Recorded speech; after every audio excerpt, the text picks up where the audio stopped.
What I really love, and particularly about this weekend, this celebration we're here for, is the connection. There are so many emotions for me around being here and celebrating the 40th. I can feel the tears behind my eyes and a little bit in my voice. Well, I think the greatest joy so far is to see so many men I haven't seen in decades. Ron Herring was on my weekend in November 1991. What I found in this work, and I've been doing this work for almost 15 years now, is that some of my best relationships and loving relationships have occurred with men. I'm talking about heart-to-heart connection with other men.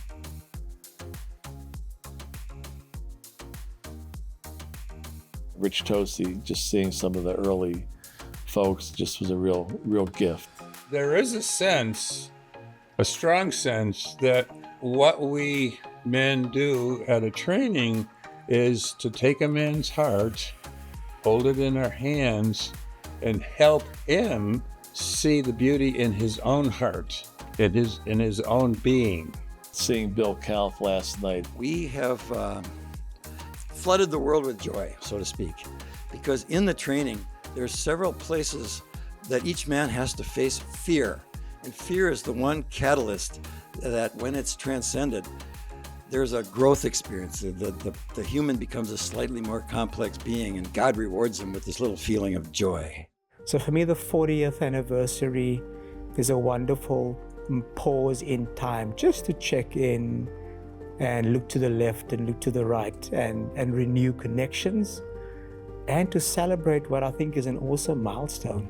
I'm experiencing a lot of connection, a lot of acceptance, not only because I'm an older guy now and I did the first weekend, but beyond that, I think having good conversations with others that rely on a level of safety that I feel here. It was great to see a lot of friends, great to reflect back. This weekend, I've met so many new faces, so many new men, and not once have I talked about sports, not once have I talked about the weather. The conversations have been always so deep and on an interpersonal level. I have a purpose in life, and ManKind Project, I'm learning processes to take care of myself. And we can help those young ones be the best that they can be by us changing and being that role model. Well, why ManKind Project is relevant globally is there's a hunger in men. The impact that MKP has is one person at a time. There's children today that are depending on their connection to an AI robot for companionship. People are texting each other, typing to each other, but not really seeing each other. And it's not so much that we are lonely. We are surrounded by people. We have family, we have friends, we have kids, we have partners. It's more so that we are missing that deep connection. I mean, Robert Bly taught us a long time ago that men carry grief, unexpressed grief that turns into violence. Unless there's a place to discharge it and transform it into something positive, that it ends up hurting a lot of other people. When I went through being 35 years ago, we were just coming out of Vietnam, and our time was much different then than it is today. I think we are in serious trouble among men. We are great at healing small T trauma. Capital T trauma needs more professional work than we're able to do, but small T trauma, which everybody has, we can heal. I really got to find out why men needed an initiatory experience to leave that adolescent behavior behind. And if you look at our world today, my God, you see that adolescent behavior playing out everywhere. I have a lot of hope for the future of humanity because of MKP. I've seen men with extreme differences around political lines, around values, come together and get honest and learn to love each other. I'd already staffed probably around 150 trainings over 30 years. And it's time for the younger men. It's time for their brilliance. It is truly, truly one of the experiences that has shaped me as a man, as a husband, as a father, as a brother. I think and hope that MKP really continues this in a way of celebrating the successes of the men who are part of it, and especially the men whose shoulders we have stood on for the last 40 years. I grew up in Milwaukee, zip code 53206. There's a documentary about it. It's the area code where it has the highest population of incarcerated black men in this country. That's where I live. That's where I came from. And my work is to change that. Difficulty is how to get that work in there. It's a struggle for me to present it. It's a struggle for them to hear it. But I'm hearing that other communities are doing such things. They're doing such things. So hopefully that ripple, will come this way as well. I grew up in an Irish Catholic alcoholic family, and we're not that anymore. I remember on my weekend, my affirmation was, as a man among men, and boy, did my chest swell when I heard that, as a man among men, because I didn't feel like I was among men, ever. I am love. That is true for me as a motivator and a belief of who I am as a man. I was born to a teenage mother who couldn't keep me. And through apartheid, tear gas in my classroom, failing a few grades at school, I somehow came through.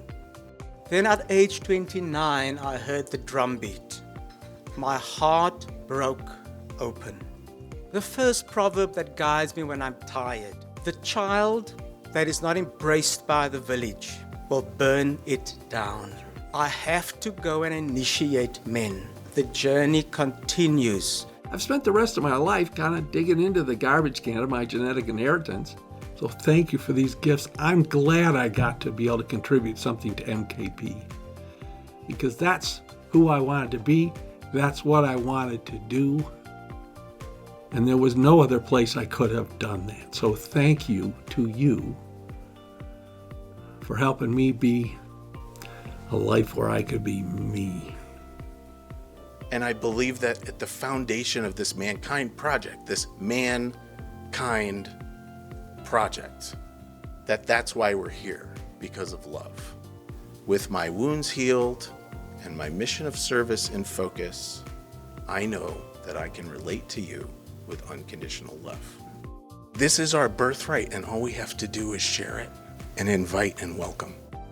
It has done so much to make the world a better place globally. I mean, I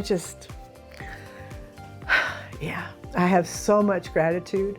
After 40 years, 70,000 plus men worldwide that have been through the training, there's tweaks and nuances that are very specific to cultures and to countries and things that we'll have to take into consideration.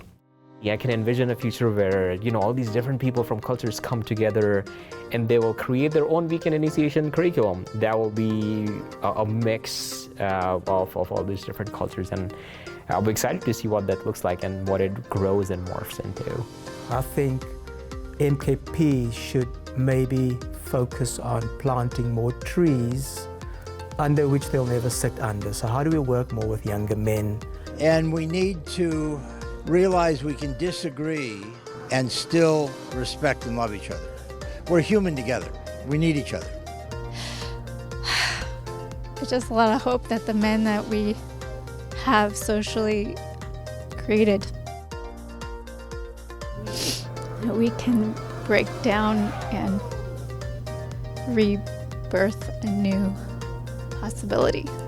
Thank you to the thousands of men who have done that, and to the thousands more to come. Many blessings to you all. To all the men who have followed in the footsteps of Rich Tosi, Ron Herring, and Bill Kauth, may you receive all of the hopes and dreams for your family and the world, that we can be a world of human beings, that we can be earthlings without labels, and that if we have cultural heritages that we want to look back and admire and take the good and get rid of that which doesn't serve humanity.